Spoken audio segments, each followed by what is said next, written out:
Hello everyone, welcome back to my YouTube channel. Hello दोस्तों, कैसे हैं आप सभी। आई होप आप सभी अच्छे होंगे, स्वस्थ होंगे और अपनी अपनी स्टडीज़ में व्यस्त होंगे। दोस्तों, जैसा कि आप सबको पता है कि अभी फोर्थ ग्रेड भर्ती के डीवी चल रहे हैं और उसका तीसरा चरण समाप्त हुआ है।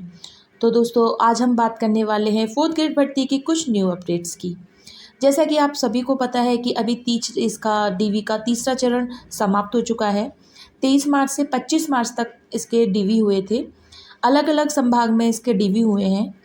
तो दोस्तों, इस बार देखा जाए तो जो स्टूडेंट्स का, कैंडिडेट्स का जो एब्सेंट का रेशो काफ़ी कम रहा है। और मेरे पास रिक्वेस्ट आ रही थी कि आप इस पे वीडियो बनाइए कि कौन कौन से मंडल में कितने कितने बच्चे, कितने कितने कैंडिडेट्स एब्सेंट हुए हैं, कितने प्रेजेंट हुए हैं। तो उसके अकॉर्डिंगली देखा जाए तो उसके अकॉर्डिंगली ही फिर इसकी कट ऑफ जाएगी। तो दोस्तों, इस बार देखा जाए तो और जो इससे पहले दो चरण हुए हैं, पहला चरण और दूसरा चरण, उसके अकॉर्डिंगली देखा जाए तो तीसरे चरण में जो कैंडिडेट्स हैं उनकी संख्या बहुत कम रही है, जो एब्सेंट हैं। इसमें अधिक से अधिक बच्चों ने अपना डीवी कंप्लीट करवाया है। इसमें देखा गया है कि पहले के अकॉर्डिंग तीसरे चरण में बहुत कम मात्रा में देखने को मिला है कि इसमें बहुत कम रेशो में एब्सेंट बच्चे हुए हैं। ठीक है। और तो फोर्थ ग्रेड भर्ती में जो तीसरा चरण अभी समाप्त हुआ है डीवी के लिए, उसमें देखा गया है कि इस बार कैंडिडेट्स ने बहुत कम मात्रा में एब्सेंट हुए हैं। तो दोस्तों, अगर तुलना की जाए कि जो पहला चरण था और दूसरा चरण था, उसके अकॉर्डिंगली देखा जाए तो ये तीसरे चरण में कैंडिडेट्स के एब्सेंट की संख्या काफ़ी कम है। तो दोस्तों, इसमें देखा गया है कि जितने भी अलग अलग मंडलों में ये जो डॉक्यूमेंट वेरिफिकेशन चल रहे हैं, वहाँ पे मोस्टली मेल कैंडिडेट्स हैं, वो ज़्यादा एब्सेंट रहे हैं। फीमेल कैंडिडेट्स के अगर उनके लिए कंपैरिजन किया जाए तो मेल कैंडिडेट्स ने एब्सेंट रहे हैं। इसमें से भी जो जनरल एमबीसी के जो जनरल मेल कैंडिडेट्स हैं, वही एब्सेंट रहे हैं बहुत कम मात्रा में। बल्कि जो फीमेल कैंडिडेट्स हैं वो आगे से आगे अपना डीवी करवा रही हैं और वो बहुत कम मात्रा में एब्सेंट रही हैं। तो जैसा कि मैं आपको बताऊं दोस्तों कि जयपुर मंडल की बात की जाए तो 23, 24 और 25 इन तीनों ही डेट्स पे यहाँ पे डीवी हुए हैं। तो 23 तारीख को 850 बच्चों को बुलाया था, 24 को 850 बच्चों को और 25 को 700 बच्चों को बुलाया गया, जिसमें से लगभग 10% स्टूडेंट ही एब्सेंट हुए हैं। इसमें से भी सिर्फ मेल कैंडिडेट्स हैं वही एब्सेंट हुए हैं, बल्कि फीमेल कैंडिडेट्स ने डीवी अपना करवाया है। मेल कैंडिडेट्स में भी एमबीसी और जनरल के स्टूडेंट्स ज़्यादा हैं। जोधपुर की बात की जाए तो 23 तारीख को 750 स्टूडेंट, 24 को देखा जाए तो 800 कैंडिडेट्स को बुलाया था, 25 को देखा जाए तो 800 कैंडिडेट्स को बुलाया था। जोधपुर संभाग में भी 15% बच्चे एब्सेंट रहे हैं। उदयपुर संभाग की बात की जाए तो इसमें 23 तारीख को 750 बच्चे बुलाए थे, 24 को 750 बुलाए थे और 25 को भी 800 बच्चे बुलाए थे। इसमें से भी टोटल ओवरऑल देखा जाए तो इसमें 20 बच्चे एब्सेंट रहे हैं।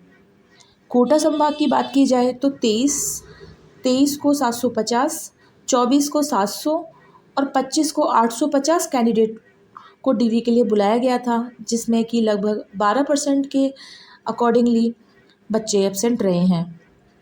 अजमेर संभाग की बात की जाए तो 23, 24 और 25 इन तीनों ही डेट्स को यहाँ पे भी डीवी हुए थे। तो 23 को 700 बच्चे, 24 को 700 बच्चे और 25 को 750 बच्चे। इसमें से ओवरऑल देखा जाए तो 10% कैंडिडेट्स एब्सेंट रहे हैं। दोस्तों, ये जो डेटा है मैं ऑथेंटिक डेटा है, इसलिए मेरी वीडियो थोड़ी लेट हो गई है। इसलिए मैंने आपको जो भी इन्फॉर्मेशन दी है वो इन्फॉर्मेशन बिल्कुल सही है। और इसलिए मेरा वीडियो लेट हुआ है क्योंकि मुझे फ़ेक न्यूज़ नहीं देना आता। अगर मैं आपको कुछ फ़ेक डेटा दे दूँ तो फिर आप मुझे ही नेगेटिव कमेंट्स करेंगे। तो दोस्तों, मैंने इसीलिए थोड़ा-सा वीडियो लेट हो गया, कोई बात नहीं, लेकिन मैं आपको जो भी डेटा दे रही हूँ ये बिल्कुल ऑथेंटिक है। बीकानेर संभाग की बात की जाए तो 23 तारीख को 750 बच्चे, 24 को देखा जाए तो 750 कैंडिडेट और 25 को 750 कैंडिडेट। इनमें भी बीकानेर संभाग में भी 11% एब्सेंट रहे। भरतपुर संभाग की बात की जाए तो 23 तारीख को 750 बच्चे, 24 को 750 बच्चे और 25 को 700 कैंडिडेट्स को बुलाया गया था, जिनमें से 15% बच्चे एब्सेंट रहे। चूरू की बात की जाए तो 23 को 750 कैंडिडेट्स, 24 को 700 और 25 को 750 इन कैंडिडेट्स को बुलाया गया था, जिसमें से 18 से लेकर 20% तक बच्चे एब्सेंट रहे। तो ओवरऑल देखा जाए तो लगभग तीनों चरणों में लगभग 30% लोग एब्सेंट रहे हैं। तो पहले और दूसरे चरण के अकॉर्डिंगली देखा जाए तो थर्ड चरण जो अभी समाप्त हुआ है, इसमें काफ़ी स्टूडेंट्स एब्सेंट नहीं रहे हैं, सब ने अपना डीवी करवाया है।